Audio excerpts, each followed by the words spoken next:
Your Honor, whether this is arraignment or otherwise, the motion of the prosecution is very much consistent with the Senate rules on impeachment. I think the question, Your Honor, is very simple. As I have It's mentioned, answerable Your by Honor, yes or no, Your Honor. Rule 7, Is the lead prosecutor, Rule 9, is the lead Let this prosecutor not be a debate between the requesting councils. for the respondent accused to Counsel be for arraigned, Your Honor? respondent.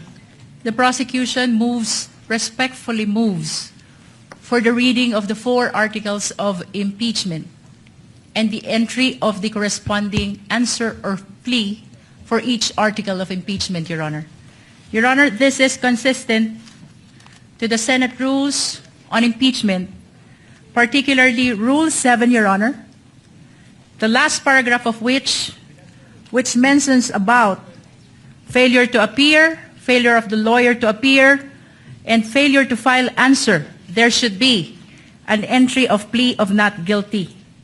Likewise, Your Honor, under Rule 9 of the Senate Rule of an Impeachment, which says that the person impeached shall then be called to appear and answer the articles of impeachment against him or her.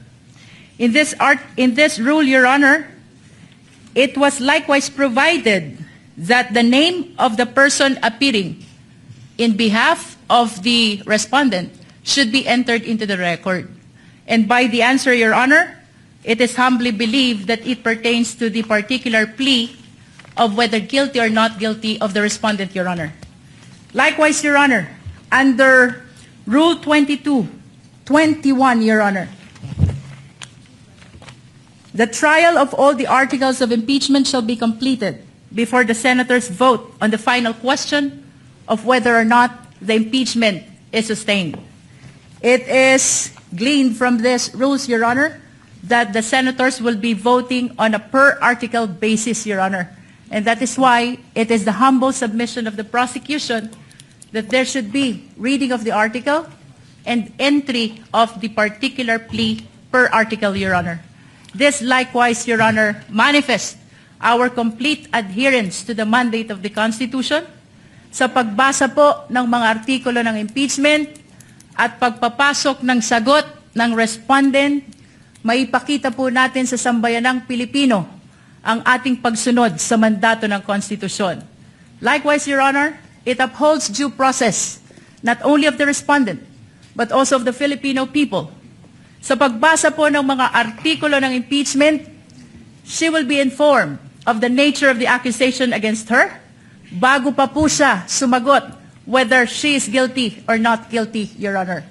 Likewise, Your Honor, ang 4 na artikulo po ng impeachment ay nakabase sa iba't ibang alegasyon ng facts at iba't ibang nature of accusation or cause of action, Your Honor. And with that, Your Honor, it is perceived that there is a possibility that the plea of the respondent to each and every article will be different from one another, Your Honor. And lastly, Your Honor, this is consistent with the Senate rules on impeachment because the senator judges, the honorable senator judges, Your Honor, will be voting on a per-article basis after the conclusion of the trial of this impeachment case, Your Honor. The chair will respond. Unless the counsel for respondent would like to say something about the motion of the distinguished lead prosecutor. Yes, Your Honor, may I comment? The lead may proceed. Before the presiding officer can rule on the motion or request of the lead prosecutor. But before I give my comment, may I just clarify if the lead prosecutor is now making a motion to arraign the respondent accused.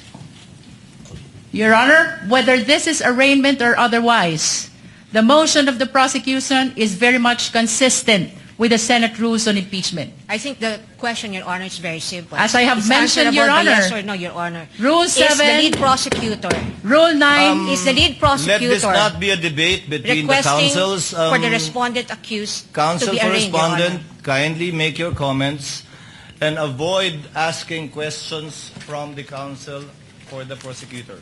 We will recognize the counsel for respondent for her comments on the motion and the manifestations made by the lead prosecutor for the House. You may proceed, ma'am. Thank you, Your Honor. I believe I have a standing question to the lead prosecutor, and I would like to ask her for the legal basis for requiring the respondent to be arraigned today. Because, Your Honor, I note that in her request earlier and manifestations given for the respondent to be arraigned today, she cited Rule 7, Rule 9, and Rule 21. However, in Rule 7, it very clearly states that if the person impeached after service shall fail to appear either in person or by counsel on the day so fixed, or appearing shall fail to file his answer to such articles of impeachment, the trial shall proceed nevertheless as upon a plea of not guilty. Well, this rule is clear. It does not talk about any arraignment. And if you take a look at this sentence, everything here has been satisfied. The respondent accused is here, has attended through counsel. She may not be in person, but the notice given to the defense is that she may appear through counsel. Second thing is that the respondent accused was also able to file her answer. And so Rule 7 does not support the request of the lead prosecutor that the respondent accused be arraigned today. Now, on the matter of Article 9, counsel also say that the person impeached shall then be called to appear and answer the articles of impeachment against him or her. And if he or she appears, or any person for him or her, the appearance shall be recorded, stating particularly if by himself or by agent or counsel, naming the person appearing in the capacity in which or he appears. If he or she does not appear, either personally or by agent or counsel, the same shall be recorded. And for all intents and purposes, respondent is present today through counsel. There is also nothing in Rule 9 that requires the reading of a 23-page articles of impeachment, which will be a waste of judicial time. Now, finally, under Rule 21, Your Honor, may I just correct the manifestation earlier by counsel, because it would seem to me, unless a reading of the transcript would say that I'm mistaken, but I seem to have heard the lead prosecutor claim that the voting on the articles of impeachment will be per article. Well, that's true, but the first sentence of Rule 21 says, the trial of all the articles of impeachment shall first be completed before the senators vote on the final question on whether or not the impeachment is sustained. Now, honestly, I do not see how Rule 21 is related to the motion now being requested or propounded by the lead prosecutor. And at any rate, Your Honor, given that the respondent is represented by her counsel today, and this is consistent, her appearance is consistent with the notice given and in accordance with the rules on rules of procedure of this court, then we can enter her plea on her behalf. The arguments of the parties are duly noted. Chair will now make its ruling. The articles of impeachment were deemed read and spread into the records when it was referred by the Senate to the Committee on Justice for the proper issuance of summons. And a plea of not guilty will only be entered in accordance with our rules in behalf of the Vice President if she does not file an answer. But in this case, she has filed an answer and in fact has appeared through counsel. Insofar as the reading of the articles of impeachment is concerned, it will be done at the final resolution of this case when it is put to a vote by the senator judges, where each article of impeachment will be read before a vote shall be taken thereon. For those reasons, the motion is denied, and the lead prosecutor, Representative Luistro, may proceed with her opening statement. Kindly be mindful of the clock. And before recognizing you, ma'am, may I remind the counsels for the parties to kindly address the chair with respect to anything and everything they want or wish to say before the court, and not to address each other. The lady may proceed. Representative Luistro, you are recognized, and you have 15 minutes for your opening remarks. We thank the court, Your Honor. The articles of impeachment were deemed read and spread into the records when it was referred by the Senate to the Committee on Justice for the proper issuance of summons. And a plea of not guilty will only be entered in accordance with our rules in behalf of the Vice President if she does not file an answer. But in this case, she has filed an answer and in fact has appeared through counsel. Insofar as the reading of the articles of impeachment is concerned, it will be done at the final resolution of this case when it is put to a vote by the senator judges, where each article of impeachment will be read before a vote shall be taken thereon. For those reasons, the motion is denied. Your Honor, before I proceed, the prosecution respectfully moves for the reading of the 4 articles of impeachment and the entry of the corresponding answer or plea for each article of impeachment, Your Honor. Your Honor, this is consistent to the Senate rules on impeachment, particularly Rule 7, Your Honor, the last paragraph of which mentions about failure to appear, failure of the lawyer to appear, and failure to file answer. There should be an entry of plea of not guilty. Likewise, Your Honor, under Rule 9 of the Senate Rule of an Impeachment, which says that the person impeached shall then be called to appear and answer the articles of impeachment against him or her. In this rule, Your Honor, it was likewise provided that the name of the person appearing in behalf of the respondent should be entered into the record. And by the answer, Your Honor, it is humbly believed that it pertains to the particular plea of whether guilty or not guilty of the respondent, Your Honor. Likewise, Your Honor, under Rule 22-21, Your Honor,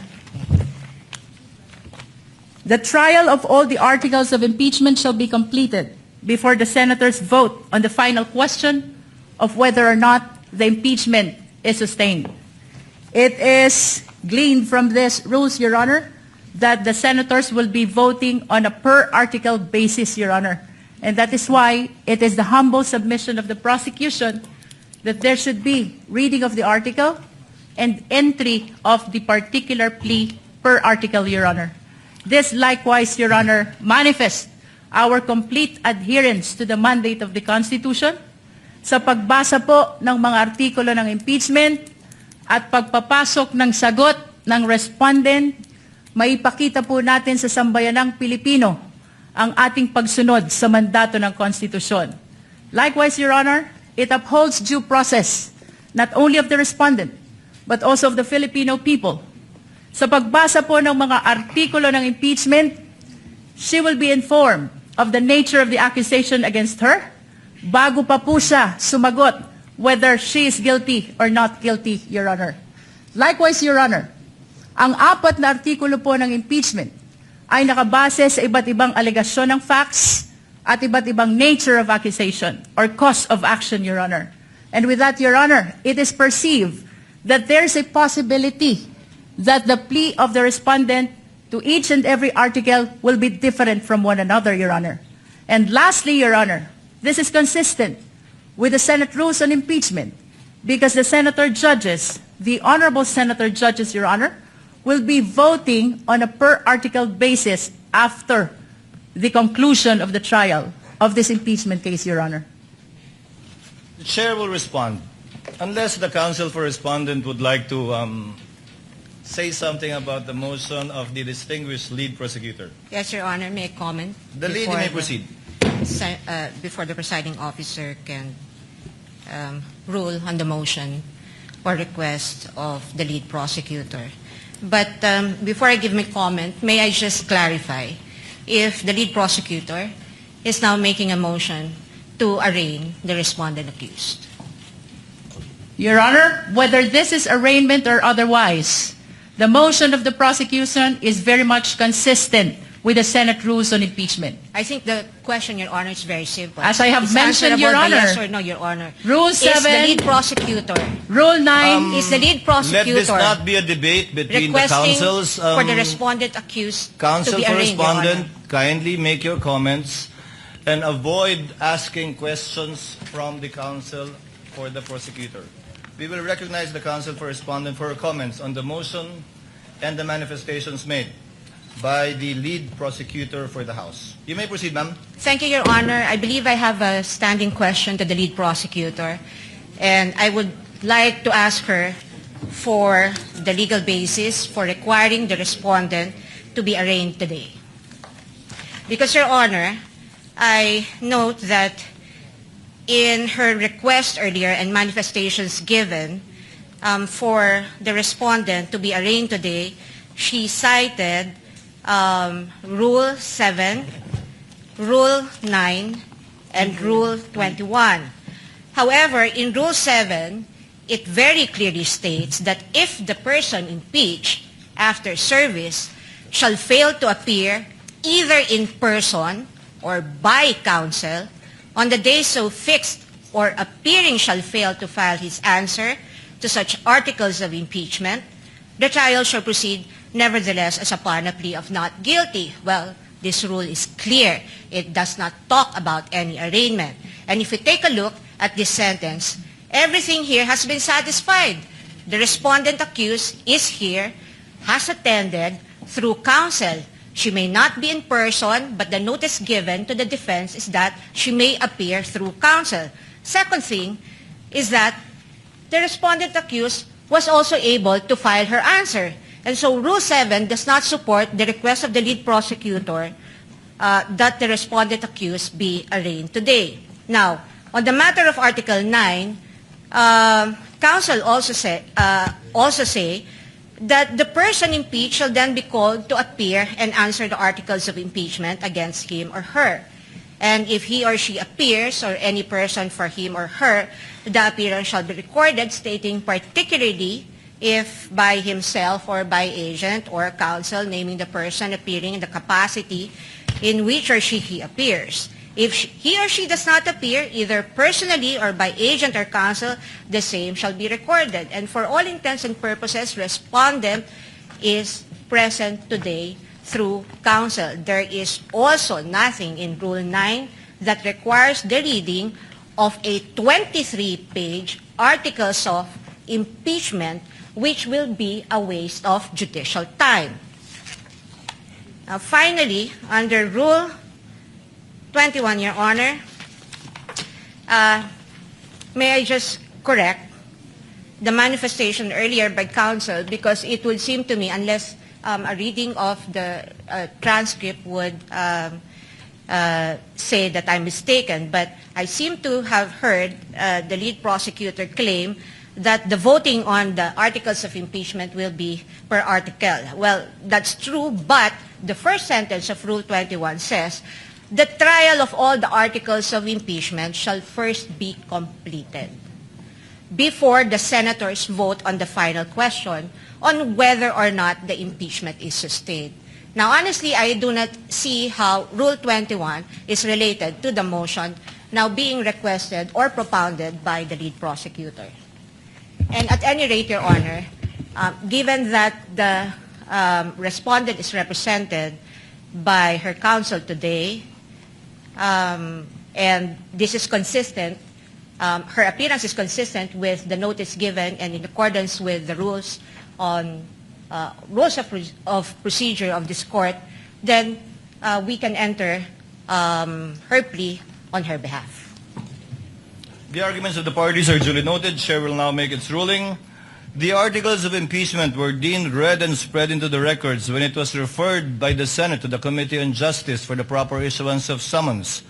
And a plea of not guilty will only be entered in accordance with our rules in behalf of the Vice President if she does not file an answer. But in this case, she has filed an answer and in fact has appeared through counsel.